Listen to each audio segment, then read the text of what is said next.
Saudara-saudari terkasih dalam Kristus, hari ini Minggu 8 Juni 2025, Hari Raya Pentakosta. Bacaan dibawakan oleh Antonia Jovita Ari dan Serafina Pranadi.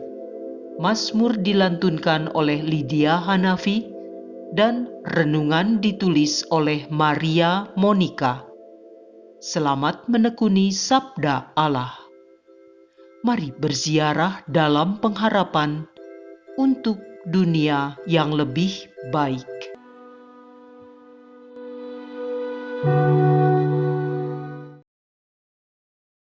Dalam nama Bapa dan Putra dan Roh Kudus. Amin. Ya Allah, kami sungguh bersyukur atas perayaan Hari Pentakosta yang menyatukan dan menguduskan gerejamu ini.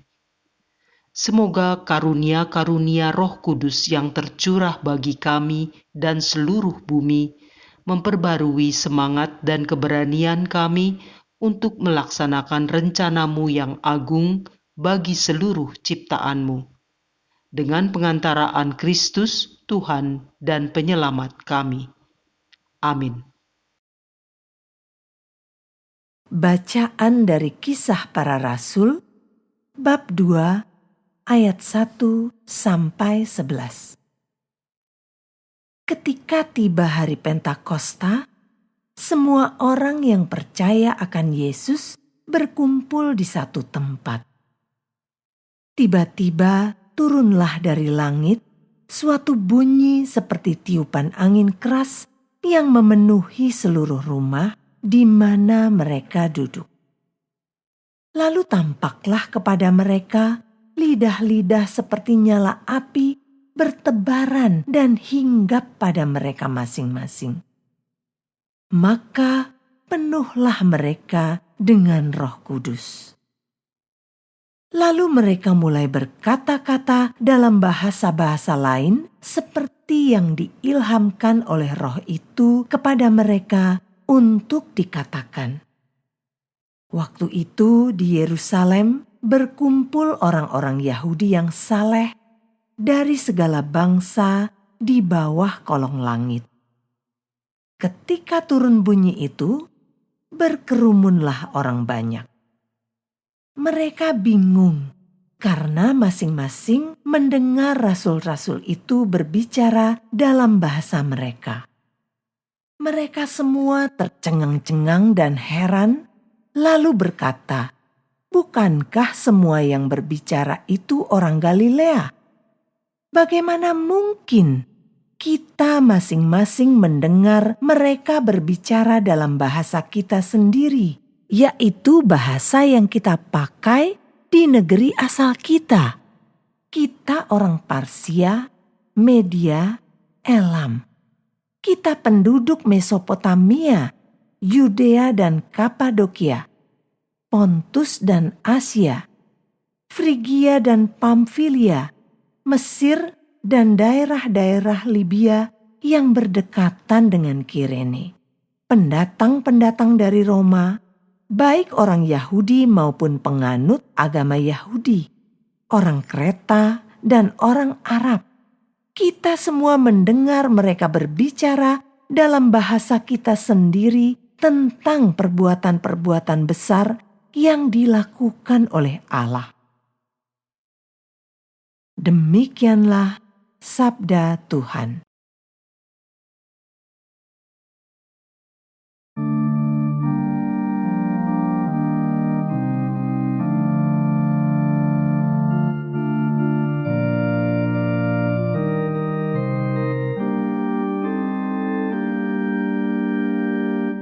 Utuslah Roh-Mu ya Tuhan, dan jadi baru seluruh muka bumi. Pujilah Tuhan, hai jiwaku, Tuhan Allahku, Engkau sungguh besar. Betapa banyak karya-Mu ya Tuhan. Semua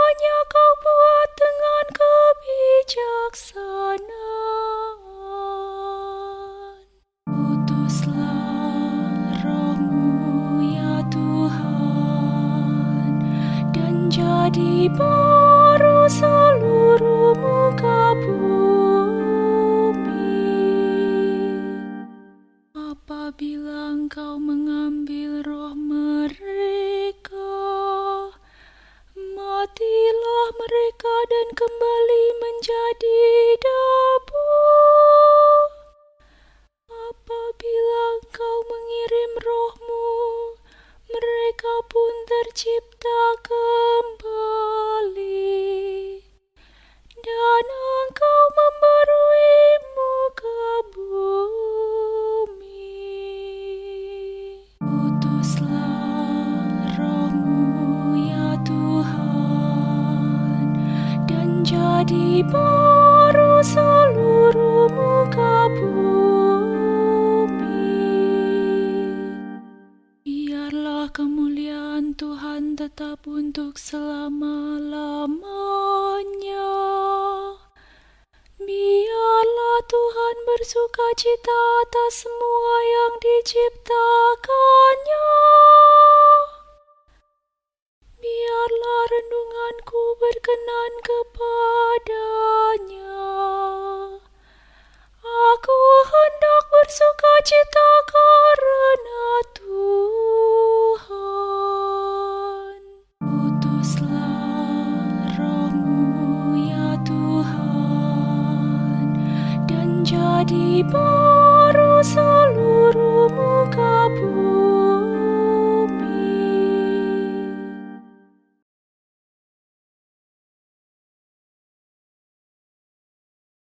Bacaan dari surat Rasul Paulus kepada jemaat di Roma, bab 8, ayat 8 sampai 17.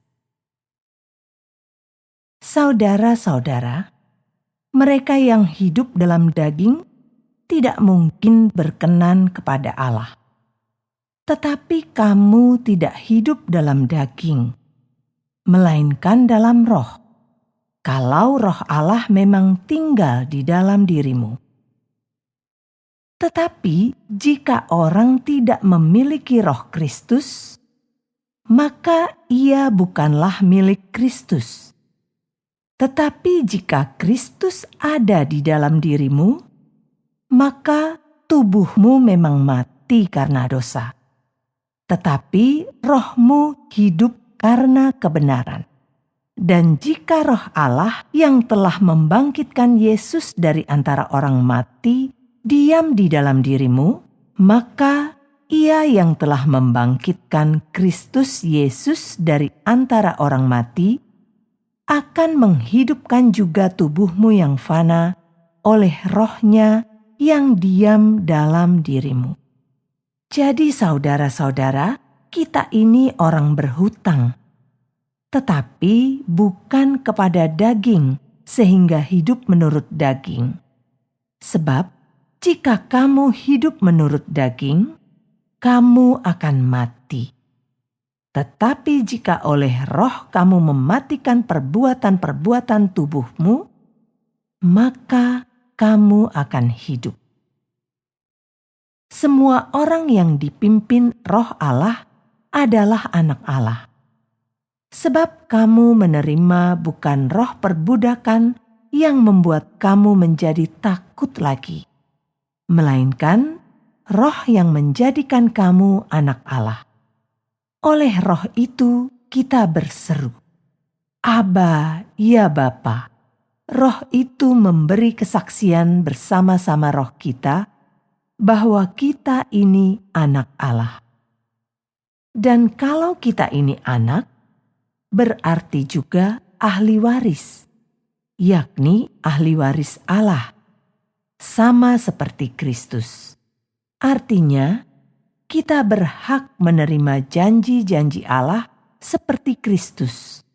Dan jika kita menderita bersama dengan Kristus, kita juga akan dipermuliakan bersama dengan Dia. Demikianlah sabda Tuhan. Datanglah roh ilahi, dan terangilah kami. dengan sinar surgawi. Datanglah sumber kasih, pelipur hati sedih, pencipta tanpa pamrih. Kuatkanlah yang lemah, bangunkanlah yang rebah, segarkanlah yang lelah, sejukkanlah yang panas, kiatkanlah yang malas, lembutkanlah yang ganas. Oh cahaya mulia, penuhilah segera budi dan hati hamba. Tanpa berkat restumu, tiada sesuatu dapat sungguh bermutu.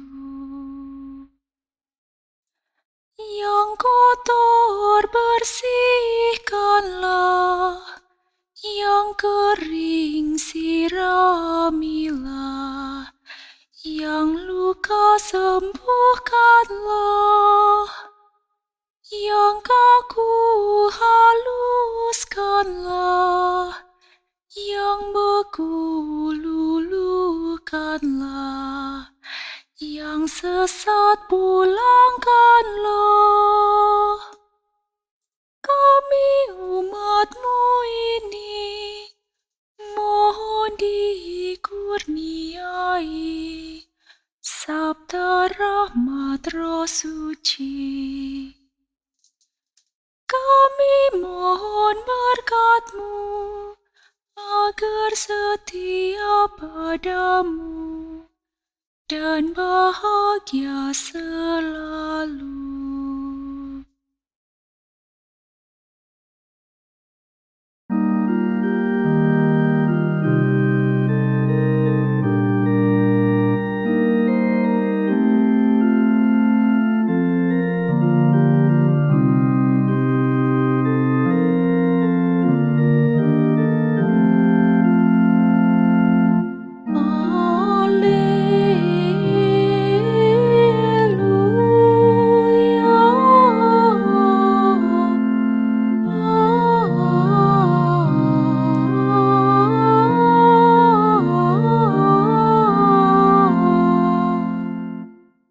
Datanglah Roh Kudus, penuhilah hati umat-Mu, dan nyalakanlah di dalamnya api cinta-Mu.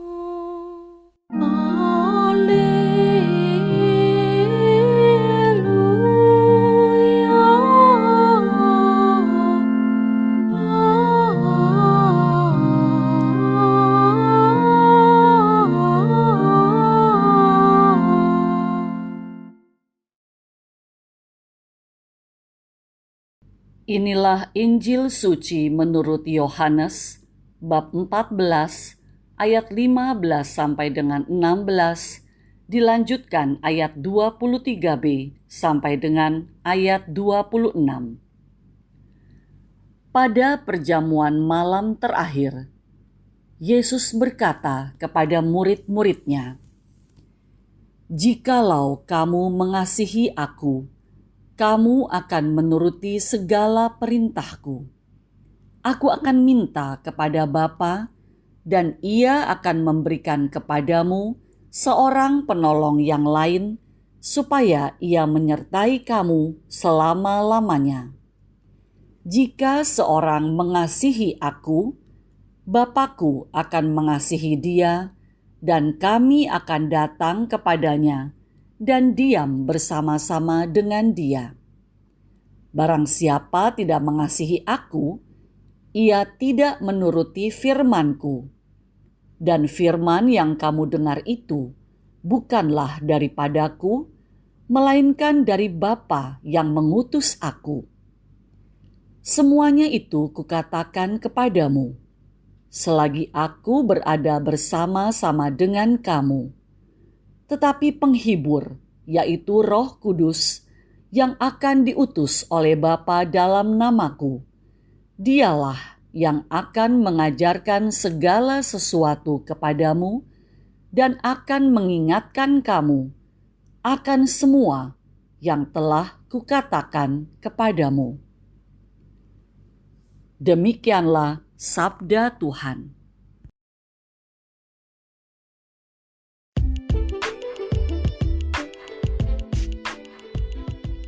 Daya Roh Kudus menghidupkan. Renungan dibawakan oleh Maria Monica.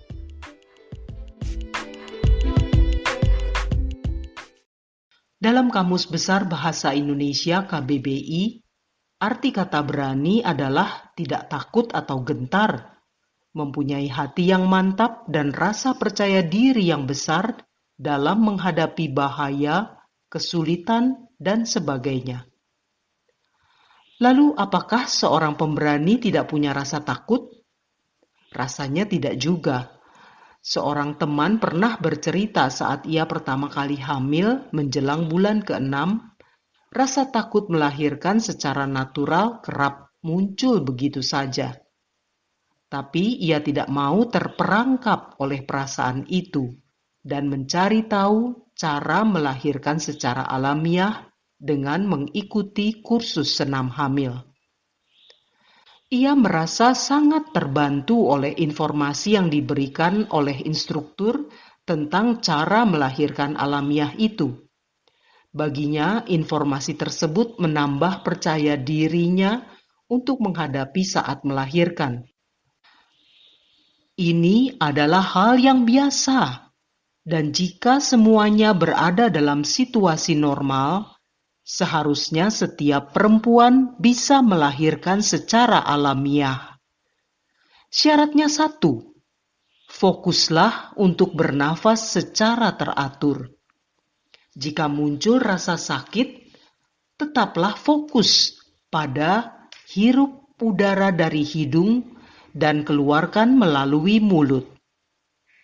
Begitu pengajaran dari instruktur yang benar-benar dicatat oleh sahabatku itu dalam pikiran dan hatinya. Menurut sang instruktur, nafas teratur akan menyediakan oksigen yang cukup yang sangat dibutuhkan untuk menghasilkan tenaga dalam seluruh proses kelahiran itu. Sayangnya, ketakutan akibat kesakitan yang muncul sering membuat pasien menjerit-jerit sehingga nafas menjadi tidak teratur dan memperburuk keadaan.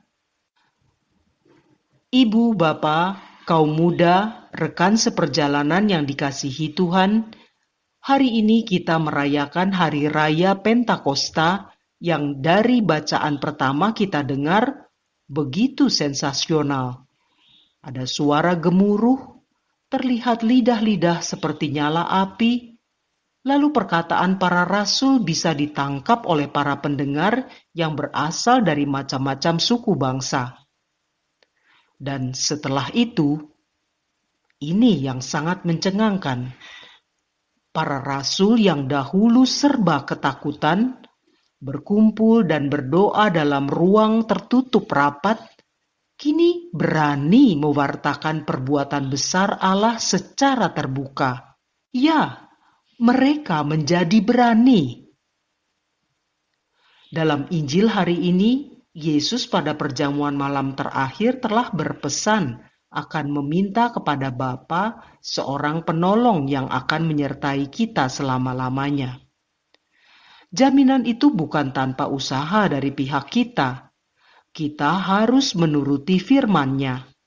Dan Roh Kudus Sang Penolong akan mengajarkan segala sesuatu yang dikatakan oleh Tuhan Yesus serta mengingatkan kita. Merujuk pada cerita teman saya di awal renungan ini, Jika untuk melahirkan saja ia perlu mencari tahu dan belajar dalam program senam hamil agar ia menjadi berani menghadapi proses melahirkan, betapa terlebih lagi kita perlu membuka hati dan pikiran kita untuk menerima Roh Kudus yang Yesus janjikan itu. Sebab kamu menerima bukan roh perbudakan yang membuat kamu menjadi takut lagi, tetapi kamu telah menerima Roh yang menjadikan kamu anak Allah. Oleh Roh itu kita berseru, "Ya Aba, ya Bapa." Roh itu sendiri bersaksi bersama roh kita bahwa kita adalah anak-anak Allah. Dan kalau kita ini anak, berarti juga ahli waris, yakni ahli waris Allah, sama seperti Kristus. Roma bab 8 ayat 15 sampai dengan 17. Keberanian yang muncul dalam diri para murid adalah daya Roh Kudus yang membuka pikiran dan hati mereka. Perutusan yang telah disematkan oleh Sang Guru sejak awal mereka dipanggil menjadi misi yang nyata yang mampu menggerakkan mereka kemana Roh itu menyuruhnya. Bagaimana dengan kita di zaman ini? Apakah kita memohon dan mendengarkan suaranya? Di mana perutusan yang dimintanya untuk kita lakukan? Lalu, apakah kita mau menggunakan bahasa yang bisa menyatukan semua orang, yaitu bahasa kasih, seperti yang telah dilakukan oleh Yesus sendiri? Datanglah, ya Roh Kudus, penuhilah hati umat-Mu, dan nyalakanlah api cinta-Mu di dalam hati kami. Curahkanlah Roh-Mu, dan semua akan dijadikan lagi, dan baharuilah muka bumi. Marilah berdoa. Ya Allah, Engkau yang mengajar hati umat-Mu dengan terang Roh Kudus, berilah kami dengan roh yang sama, kebijaksanaan yang sejati, dan sukacita selalu dalam penghiburannya. Demi Kristus, Tuhan kami. Dalam nama Bapa dan Putra dan Roh Kudus. Amin.